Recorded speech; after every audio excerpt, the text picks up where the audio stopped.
Hi, teacher. This is Valentina Cornejo and Jasmine Tomkins, and today we will be talking about the two topics that you chose for us, which are gender role and moral standards in the Victorian era. Well, the Victorian era was a time of very strict social norms that shaped how people lived their lives. Yeah.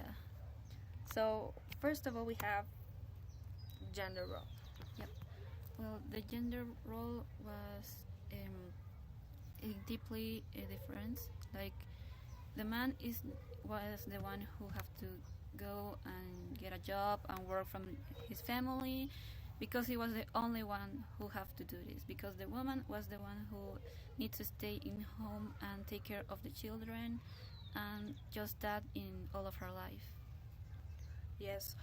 Also, women had to be always very sensitive, very kind. It was already established for them as a gender to be domestic, to be the ones that take care of the kids and obey their husbands. So it has. And not just the husbands, also all of the men. The woman need all the time listen to them, stay quiet, and obey them. That comes more thanks to Queen Victoria, because she was the one who have this mentality, that close mentality, that women have to be just mothers and listen to their husbands. But yeah. So yes, as we said, women were the ones who stayed at home, while men were the ones who had the careers, who had the studies, and had the jobs for their families. So that made women have limited rights, not very much of a voice in that topics, and they can't vote, like they couldn't vote and participate. And even if they made like tried to broadcast and tried to have new mentality, they always were stopped by the queen also. Okay, now moral standards. Well, morality was a key focus in this era too. Yeah, because Victorian moral standards were focused on virtue, modesty, and duty. Men were expected to be strong, hardworking, and honorable, and women were expected to be pure, obedient, and dedicated to the family. Marriage was sacred, and divorce. Marriage was sacred, and divorce was rare.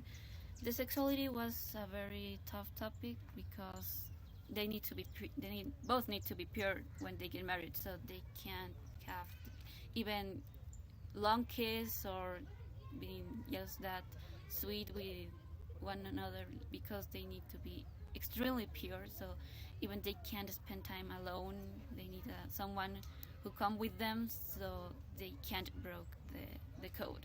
Yes, and when marriage comes, it isn't seen like it usually wasn't seen like as a love pact or anything like that. It always was either for territory or convenience from one another, and especially focused on the future, which was having kids and procreation. Normally they even get married for that reason, and especially in high standard, in high society, they always get married because money, because position, not because of love, while the lower class can have those opportunities because they don't have these standards of being seen as rich and a good position. Yes.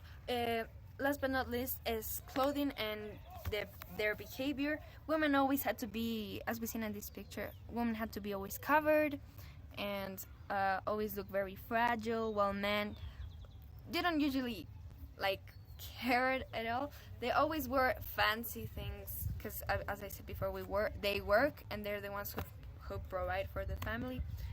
So yes, pretty much. But they have more free and liberty to choose.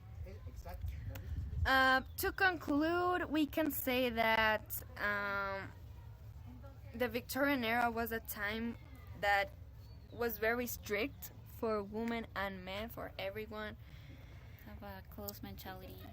yeah, it was very, it was a lot of standards were there, and they were always focused on if they did them or not. But it's an important era for because thanks to that era, a lot of writers came, such as Lisa May Alcott and like the Bronte sisters, and that have to falsificate their names to others so they can publish their books.